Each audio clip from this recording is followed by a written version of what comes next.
Actually Jafrabad તાલુકાનું બાબરકોટ ગામ 70 hectare જમીન જે ફોરેસ્ટ રિઝર્વ માટે રાખવામાં આવી હતી એ 2 દિવસ પહેલાં મારા ધ્યાન ઉપર આવતા ઘણા બધા લોકોએ રજૂઆત કરી અને આ રિઝર્વ ફોરેસ્ટની જમીન પ્રાઇવેટ કંપનીને માઇનિંગ કરવા માટે મંજૂરી આપી છે એવું ધ્યાન ઉપર આવતા તાત્કાલિક જ મેં અર્જુનભાઈ મોઢવાડિયા સાહેબને વન વિભાગના મંત્રીશ્રીને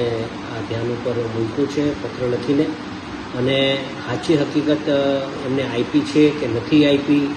એ મારા ધ્યાન ઉપર ઓન પેપર કાંઈ આવ્યું છે નહીં. છતાં પણ જ્યારે આવું વાત આવી છે ત્યારે આ વિસ્તારમાં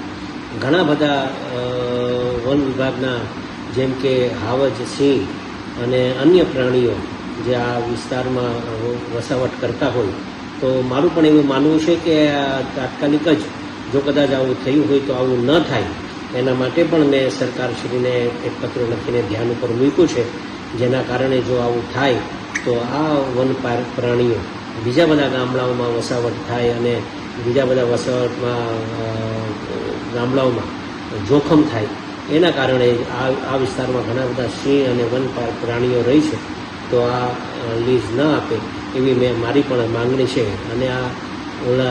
પ્રાઇવેટ કંપનીને આપી છે કે કેમ એ મારા ધ્યાન ઉપર વાસ્તવિકતા નથી આવી, છતાં પણ મેં પત્ર લખી કાઢ્યો છે અને નહીં આપવા માટેની મેં રજૂઆત કરી દીધી છે. Thank you.